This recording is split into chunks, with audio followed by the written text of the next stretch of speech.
I'm deeply impressed to share this moment with you. It's a privilege. I'm not taking it for granted. And also, I want us to look at a very interesting subject. It has to do with our potentials. That is what we can do. What is it that you have the ability to do? We all know that potential is an inherent ability to do a task on earth here, to function on earth. That is, you've been created for a purpose with an ability to fulfill what you have been created to do. Unfortunately enough, there are a lot of people who are just sitting down, idle, not doing anything with their lives, and which is very, very bad. Well, those who will say, I don't know what I'm supposed to be doing, those who will say, I don't know what my ability is, I don't know what my potential is. But it's important for us to begin to discover what our potential is, because whatever it is that makes you to exist on earth here, whatever is the reason why God has created you, He has also given you an ability to do something. The book of Matthew, chapter 25, from verse 14 precisely, I'm going to be paraphrasing right now. There's this narrative about a man, a businessman who was to travel. Uh, he called on his servants and gave them talents. He gave them talents. He gave one five, he gave the other two, and the third person he gave him one. And the Bible made us to understand that the one with the 5 talents went out, did business with it, and came back with 5 extra talent. Extra profit. He came back with more profit. The one with 2 also came back with more profit. But the one with 1, the last man, went and hid what was given to him.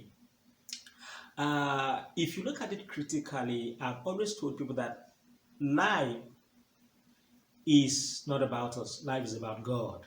Everything in life is about God. So whatever you and I are doing, we should be doing it from the perspective of God being the brain behind our existence, God being the very essence of our living. That is, He has created us for a purpose to do something.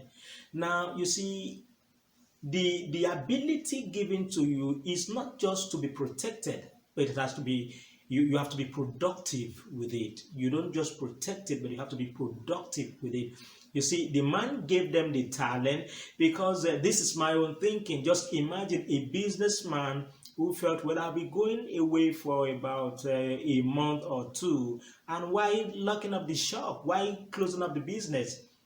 Then he felt, okay, my servant, I'm committing this into your hands. I want you to trade with it. I want you to do business with what I'm giving you, so that when I come, you render the account, to me. And that was the mindset of the man giving them the talent. So God has put us here, and He has given us an ability, He has given us talent, and He wants us to trade with that talent. He wants us to use that ability that He has given us.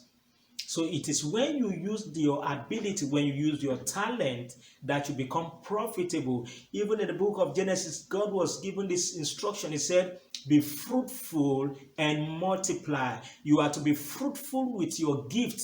You are to multiply it, and before you know, you replenish, you dominate the terrain. You are all over the world. So I tell people, we have been given something. There's something that you have been given. There's something God has given you. In the book of Exodus chapter 4, Moses had an encounter with God, and God had to ask Moses, so what is that in your hand? And Moses said, well, this is what I have in my hand. I have a rod in my hand. And God said, okay, let's see what you can do with this rod. Now your gift, your talent, your ability, I would like you to know, is your source of identity. That is, we know you through what you can do. There are gifted people in the world today that if we begin to mention their name, there are things that you can identify them with. When you talk about basketball, we have people like Michael Jordan. When you talk about gospel artists, people like Don Moen, Ron Kennedy, and a whole lot of them. So there are people that we identify. They identify by their gift. There are things that are linked with them. So your gift is your identity. More so, your gift is a source of influence in a way whereby you can reach people, you can touch people's life, you can influence people. It's through your gift.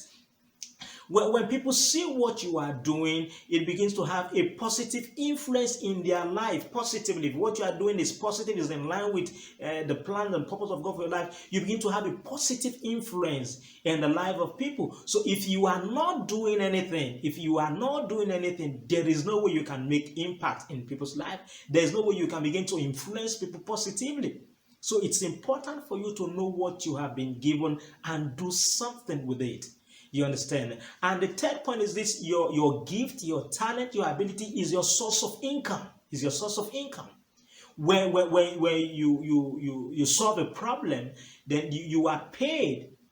You are paid for the problem you solve. I tell people that what we earn in life is commensurate with the problem we solve. That is how it's supposed to be.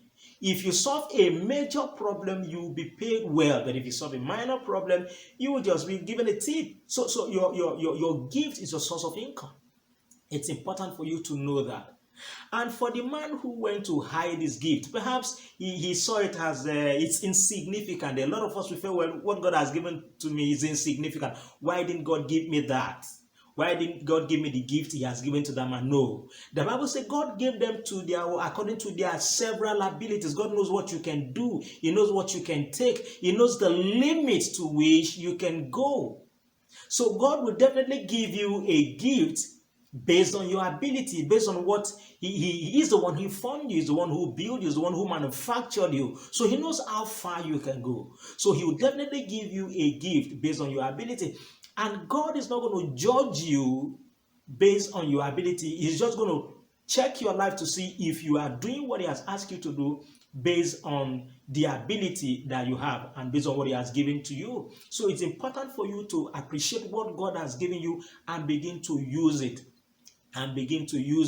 It's very, very important. It's very, very important that you use what you have been given.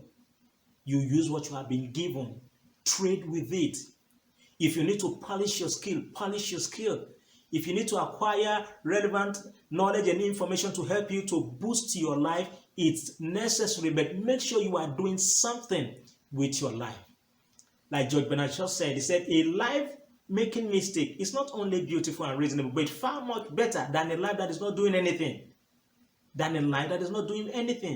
A wise man said, a little knowledge that acts is far much more better than much knowledge that is not doing anything. So I encourage you to begin to do something with what you have been given.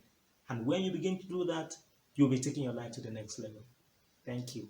More so, I want you to know that as you begin to do what God wants you to do, your greatness will emerge and your greatness will be announced. Thank you.